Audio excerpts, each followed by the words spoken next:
This is Jamie Drummond for Good Food Revolution. We are joined all the way from a very sunny South Africa by our old pal, vigneron Paul Clüver. How are you today, Paul? I'm very good, Jamie. Very good to see you. Excellent. Fantastic to see you today. We are here to speak about a wine that is available through LCBO Vintages right now. And it's a real cracker. I purchased a bottle a couple of weeks ago just to taste it again, and Yeah. then realized I need to buy another one for today. So it's the 2022 Village Chardonnay. And I think it is a wonderful expression of what you do down there in Elgin. So tell us a little bit about this wine. The first thing that bounces, that just exudes from this glass is just this brightness of fruit you have on this wine. And even in the glass, just the clarity of the wine itself is really quite something. Yeah. Tell us a little bit about it, what you're aiming for with this wine and how you get to that point. So what I really love about this wine, and probably we should look at the background, is when we the whole concept of making a village Chardonnay. We've been producing two other Chardonnays for quite some time, and people always said, "Would you ever make an unwooded Chardonnay?" And personally, I find unwooded Chardonnays quite insipid. They lack a little bit Yep. of structure. Um, but I love Chablis. I think Chablis Chardonnay is always they so approachable, beautiful to drink. And then we asked ourselves, well, what if we go that direction? We don't use any new wood. We use some foudres, stainless steel, and concrete eggs. And we make a wine more in a Chablis style than an unwooded style. And this is exactly the result of what you have in the glass right now. It's this beautiful, fresh acidity. As you said, bright yellow fruit, hints of peach, but also citrus and lime. And it just pops out of the glass. It's so well balanced that you can just drink as you did. You Yeah. can easily drink a bottle and then another I one, right? didn't realize where it had gone, and then I was like, oh, buy another one. No, it would be fair to say that because of the very different climate in South Africa, it's a very different wine to a Chablis. I mean, it does have a Chablisien style to it for sure, but going into those kind of more exotic yellow fruits and the like, I find it more exotic on the palate than many a Chablis. Would that be a fair observation? Yeah, one thing that even the French and we would say that too is would insist on is our terroirs are different, right? Of course, yeah. We have different soils, different place. What makes the Elgin appellation fantastic? It's the coolest wine growing region in South Africa. You can see a picture of it behind me. And it's Chardonnay vineyards, as a matter of fact, that's behind me. But to give you an idea, the average maximum temperature of our hottest month, which we into right now, February, is 27 degrees Celsius. It seldom goes over 30 degrees Celsius, which means we get this fantastic fresh acidity. And while many people would think cool climate South Africa doesn't exist, this is Yeah. as cool climate as you can get. And the major contributing factor is the fact that we're very close to the ocean, and we highly elevated with 3 mountain ranges surrounding us, and it gives us this ability to just produce these beautiful Chardonnays and Pinot Noirs from our valley. As we've spoken about when I did your interview many years ago and spoke about your origin story, Elgin is known as the kind of orchard fruit basket of South Africa, is it not? Yeah, it's South Africa's largest apple growing region. Yes. So yes, and for apples, you need cool climate, otherwise it just won't work. Where I live now is the Beaver Valley, famous for its apples, actually, very famous for its apples. And we're definitely cool up here. They do struggle to grow grapes up here. I think they have some hybrids and a tiny bit of vinifera, but they Yeah. struggle. It gets pretty cold. Now, this particular wine, you of course work in your winemaker role, but also in an ambassadorial role. So you've been all around the world with this particular wine. Where have you seen it sit most successfully at the dinner table? And what is the perhaps one of the more esoteric pairings a sommelier or a chef has put with this particular wine?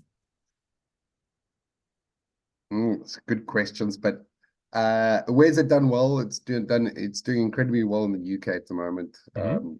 UK, Germany, um, uh, uh, yeah, UK, Germany. It's flying at the moment in South Africa, and I think what really makes this attractive as a wine, people who do not like oak style Chardonnays, Mhm.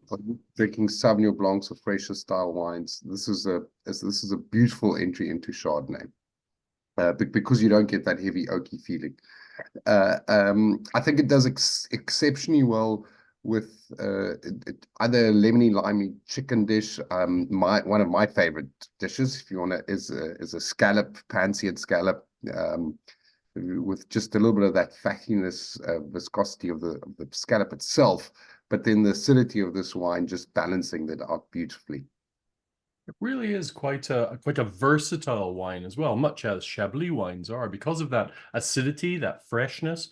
I mean, I would put this with anything that anything that would enjoy a squeeze of lemon would be Yeah, with this, right? So this could be a 100. fire grilled squid, for example, calamari. Yeah, That, yeah, but definitely into that poultry. We get some very good heritage breed chickens up here, and I can see that with yes. sort of lemony garlic sauce. I'm getting hungry. What time is it? Oh, 11. Okay.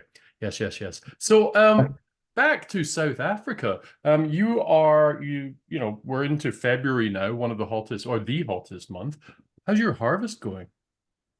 So we actually just started. The first little bit of grapes are starting to trickle in. And again, one of the phenomenal advantages of Elgin, if you look at areas like Stellenbosch, which is our Napa Valley, they've been into the harvest for almost 4 weeks already, which is wonderful for us, especially for our cooler climate varieties.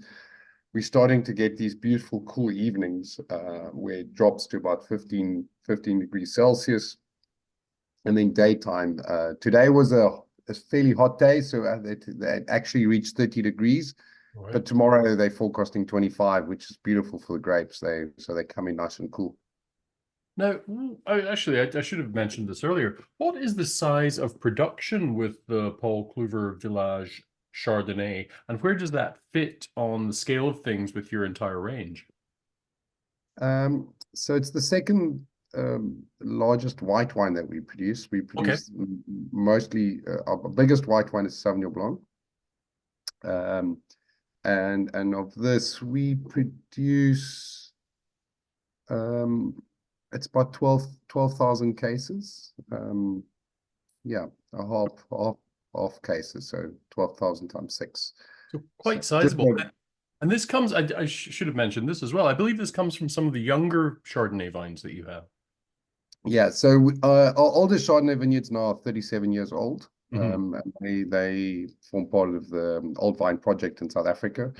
Um, but yes, the village Chardonnay tends to be anything from 4 years old up to 15 years old.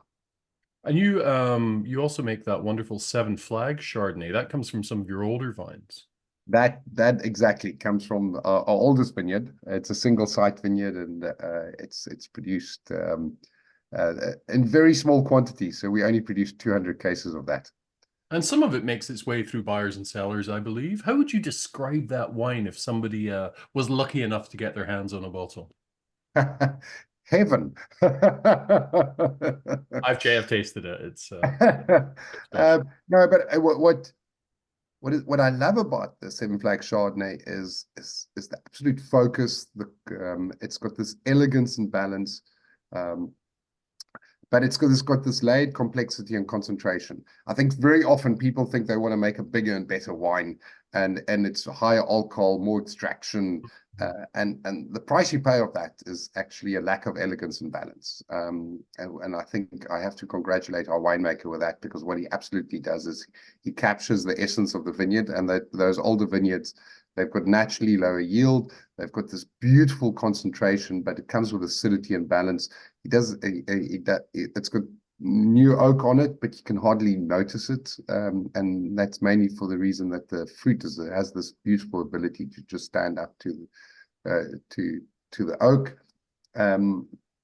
Yeah, and you get this fantastic wine to just enjoy. Now, it does have that, that nice, fresh, crisp acidity, that freshness there. And there is a little bit more of the new oak, but texturally, it's quite a different wine from this. There's quite a weighty mid palate. How do you bring that about? Is that do you play about with the lees in the case of the Seven Flags? No, so I mean the Seven Flags, they don't do a lot of botonnage. Right. Okay. They roll the barrels a couple of times, but it's 100% natural ferment wine. Right. Okay. The actual concentration of the grapes, I think, is the biggest single contributing factor. And I think our winemaker, he puts this so beautifully because he says older vines has got this natural ability to regulate themselves. Yes. Yeah. Unlike young vines, which he says are like teenagers. Yeah. Sure. Yeah. where they tend to they tend to be so enthusiastic they sometimes overdo things, and Yeah. and you get exactly the same thing with vineyards. Is the one year it wants to just crop, and then the next year, because it's cropped too much the previous year, it now doesn't want a hard Yeah. crop, and Yeah. then you have to balance vegetation growth, etc. Whereas with an older vineyard, it comes with experience, hopefully like us when we are older, Some which of means us. we don't want to party so hard tonight because then we won't be able to get up in the morning. So we moderate ourselves a little bit better with it, mainly because of experience. And I think the vineyards have the same ability to do exactly that as they have settled into the environment I over enjoy many. that. I enjoy that analogy there. I do like that. Yeah. Well, They then able to find this balance between yield and growth, and that gives you this beautiful concentration then. so as you can see, I do enjoy this wine because I've managed to guzzle a glass already before lunch. So, Good. Well, it's Paul, dinner time, yeah. So you can have lunch and I can have dinner, right? yeah, it's dangerous stuff though, because I know how much I enjoy this wine.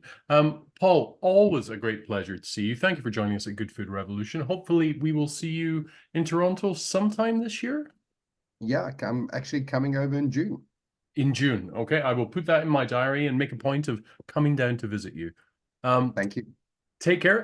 Enjoy the rest of your harvest. I hope everything goes according to plan, and we shall catch up again sometime soon. Thank you.